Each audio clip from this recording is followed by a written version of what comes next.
Hey, what's up everyone? It's Justin here, and today I've got in front of me a very special smartphone. So why is it special, you may ask? Well, this is currently the world's thinnest smartphone, measuring in at just 4.85 millimeters thick.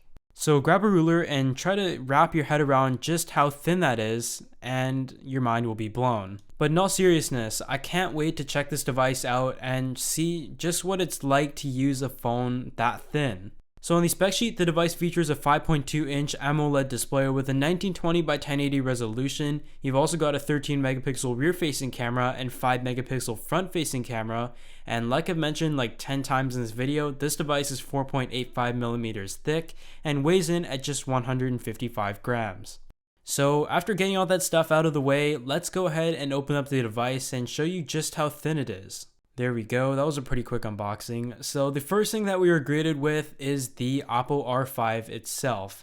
And one thing I didn't notice in my N3 unboxing is that a screen protector is already pre-installed and perfectly aligned. So thumbs up to Oppo for that. After taking a quick second to realize how thin the phone is, I set that aside and let's just take a look at what else is included in the box.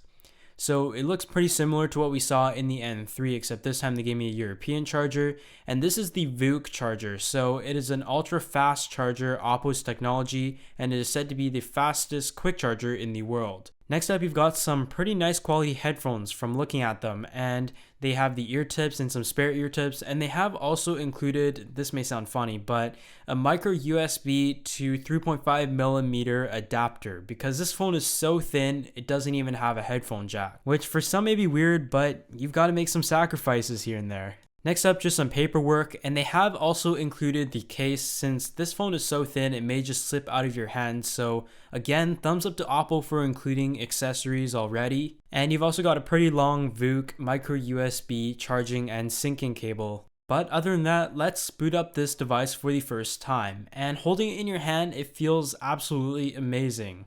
It sort of reminds me of a big biscuit, as it doesn't have any overly round curved edges. It has more of a blocky feel to it, but the fact that it is so thin just kind of molds into the seams of your fingers. So after skipping through that whole setup process, we are introduced to Color OS, which is Oppo's skin. However, I was told that Oppo fully supports the use of other ROMs, and it makes it a very simple process without voiding your warranty or anything. For example, CyanogenMod, which personally I am a huge fan of after using the OnePlus One.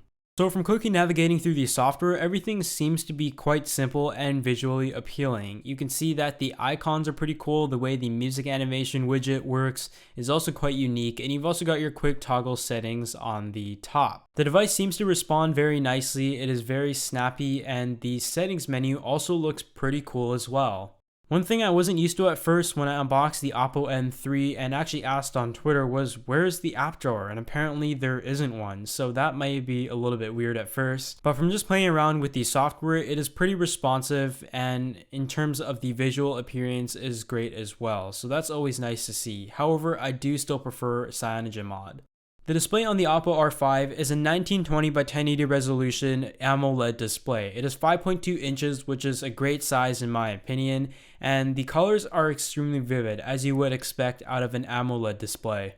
It would remind you a lot of the displays found on Samsung devices in particular. And the buttons on the Oppo R5 are touch capacitive, so you've got a nice clean sheet of glass going throughout the front, and the design on the Oppo R5 is very seamless and clean in general. So now for the good part, let's take a look at some of these sexy shots of the phone from the side and all of its 4.85mm beauty. The device is made out of metal, of course, and in front of me I've got the gilded limited edition gold Oppo R5. And gold always goes really well with white, as you can see here. And that small band that wraps around the device is great to grip on, so I didn't find the device overly slippery as I had expected. On the back of the device, it sort of reminds me of the iPhone 5 and 5S. The top and bottom is just a slab of glass, while the middle is metal. The camera, of course, is located on the top left corner, and like I mentioned, this is a 13 megapixel camera with the flash, which does protrude a little. However, if you use the case that Oppo did supply for the R5, it kind of levels it all out. But other than that, this has just been my unboxing and first look at the Oppo R5 limited edition. And if you enjoyed this video, be sure to hit that like button as the full review will be coming up, and I'll see you all in the next one.